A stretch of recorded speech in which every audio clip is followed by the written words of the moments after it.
Padre Pio, the Church faces stigmata. Only the stigmata of Saint Francis of Assisi and Saint Catherine of Siena are officially recognized. The recognition procedure for Padre Pio has been ongoing since his canonization. Padre Pio was canonized by John Paul II on June 16, 2002. A procedural recognition of stigma has been committed. Procedure carried out from bedsores detached from his stigmas when he was still alive and used as relics for this purpose. Saint Padre Pio suffered from his sores on his hands, feet, and chest for more than 50 years, these disappeared at his death. The procedure has not been completed yet. The Church, very cautious about the phenomenon of stigmata, after the recognition of those of Saint Francis of Assisi and Saint Catherine of Siena, has no longer officially recognized it. Complex procedure. The procedure of recognition is long because it requires a thorough examination of each point of the saint's life. An examination that goes beyond a mere physical statement. It is not a question of challenging the reality of stigma, verified by doctors and scientists who help the Church to discern to mount the case for canonization, but to officially recognize that the saint is a living icon of Christ, that in receiving the stigmata he became one with the crucified Christ. This gift, summed up one day Benedict XVI in a general audience centered on Saint Francis of Assisi, expresses his intimate identification with the Lord. For Catherine of Siena, stigmata were the subject of controversy for 2 centuries. The Dominicans wanted their recognition, the Franciscans did not want. Object of the controversy, the fact that they are light rays that started from the 5 stigmatized parts of his body and not blood. Pope Urban VIII, in 1630, finally decided, recognizing the authenticity of bright and not bloody wounds. The liturgical feast of Catherine of Siena's Holy Stigmata was established in 1727, and set for April 29. Various stigmas.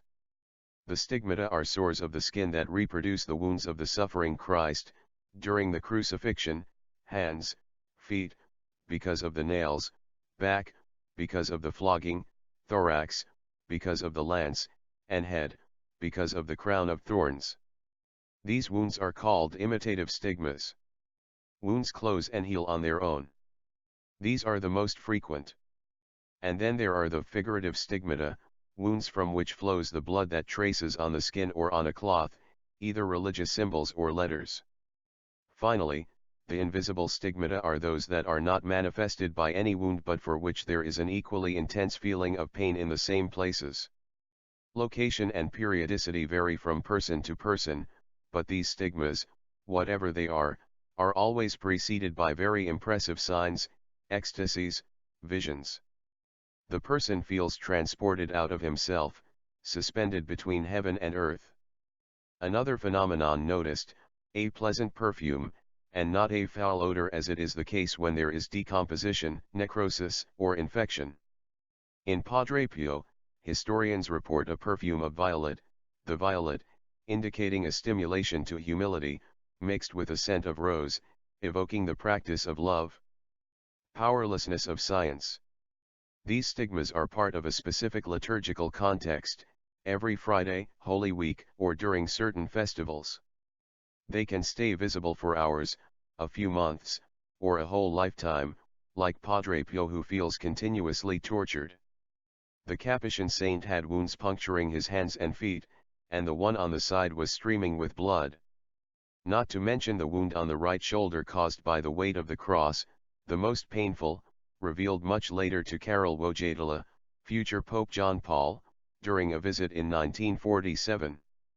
Despite the efforts of doctors, his injuries have never been closed or aggravated or healed, leaving them helpless. According to the French historian Patrick Spalchiero, author of the books Little Life of Padre Pio and 12 Enigmas That Defy Science, although some advance figures between 1,000 and 2,000 stigmatized in the world, others nearly 350, according to him there would be only a few dozen.